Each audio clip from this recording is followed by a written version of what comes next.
If you look closely at the canonical Gospels as we have them, there are many difficulties between them. There are all kinds of contradictions. There are anachronisms, not only between them, in other words, they don't match each other in their timelines, but also with their depiction of the location at the time is anachronistic. I mean, they have they give this impression of this great wilderness, the Judean wilderness, when in fact Josephus depicts this as a highly densely populated area.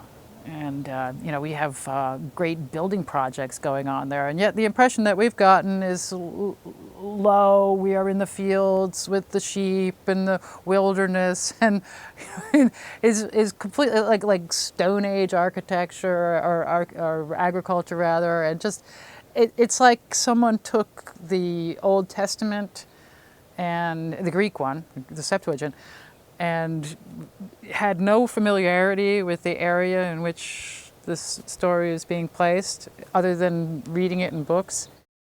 The Gospels themselves were written after the Jewish War and during the Flavian era.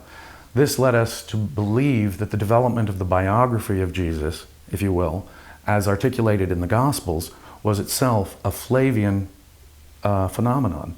And we began to look at parallels between the Flavian emperors and the description of Jesus in the Gospels.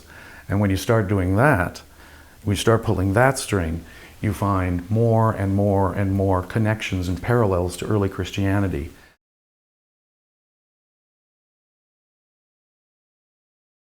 Already possessed of a certain amount of information about the New Testament from the days when I was a Christian, I suddenly had aware in my mind all the things that are stated in the New Testament that now look to me to be Roman propaganda, to be nakedly taking the Roman side in this religiously motivated war from the first century. It's a Roman theme, isn't it? The whole Right. At a certain point, it was clear that the Romans were trying to get the Jews to bow down before Caesar. We see this authoritarian attempt in the New Testament quite handily. Render unto Caesar what is Caesar's, which is all that stuff. I mean, that's really clear as a bell that there's an agenda here. When looked at from the 30,000-foot elevation, it became clear to us as we went through this that the entire moral philosophy of Jesus, although considered by Christians, of course, to be a sort of otherworldly idealism, had very concrete political and ideological themes and motives that fit the culture and politics of the first century. Jesus is advocating peace. He's advocating cooperation with Rome. He befriends tax collectors. He advocates paying taxes. He advocates going the extra mile for the Romans. Under Roman law, the people were required to support the Roman army within the bounds of their milestone. Jesus specifically refers to Roman law, Roman officials, Roman centurions, and gives them praise. Broader than that, he is an advocate of peace. He is in a time when many Jews, if not most, were advocating a militant rebellion against Rome. And so there's an overwhelming political message that would have been obvious to readers in the 1st and 2nd century that has been obscured over the passage of time. But for readers in the 1st century, it would be quite clear that the essential moral message of Jesus was also a political one. He said, so how about this? Let's create a Messiah who will advocate service to Rome, who will say things like, render unto Caesar that which is Caesar's, but unto God that which is God's, which pretty clearly says no compromise involved with paying taxes to Caesar. Or if anyone forces you to go a mile with him, go with him too. And Jesus is depicted as having Roman centurions come up to him, would you come and heal my son? 'Cause I know it'll work if you do it. And I'm seeing you command these demons and all that.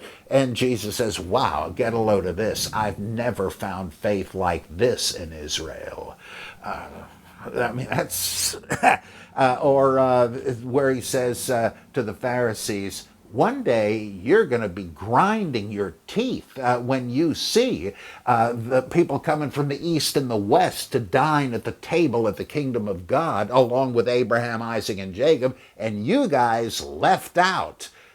There's a lot of this stuff, and Jesus says nothing really against the Romans, but uses them as good examples. One of the first things we looked for in the New Testament was something that would contradict this. And what we found instead was that there is nothing anti-Roman in the New Testament. And the more we looked, the more we found how pro-Roman the New Testament really is. With nearly no exceptions. Maybe an exception here, or in the letter of James you might find material that bleeds in from the philosophy of the Jewish rebels of the period. But apart from certain influences that echo the Jewish rebellion and its philosophy, the rest of it, 99% of the New Testament, appears to be an argument directed at the rebellious Jews in order to pacify them and to assimilate them within the Roman world. It sounds awfully pro-Roman. Let me get this straight. This is about a Jewish Messiah who's talking about the kingdom of God, and this is what it means. This sounds dubious. Well, Robert Eisenman, who I don't think holds the Flavian hypothesis, but he's friendly to it, Joe Atwill and Valliant and Fahy and others say it's not just innocent. This must be the product of Romans trying to calm Jews down. Have your Judaism, have your Messiah, but don't give us flack anymore.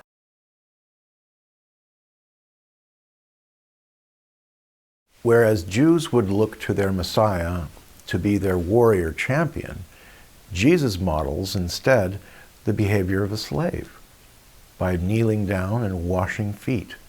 This is not the Jewish conception of their Messiah. The king of the Jews behaving as a slave.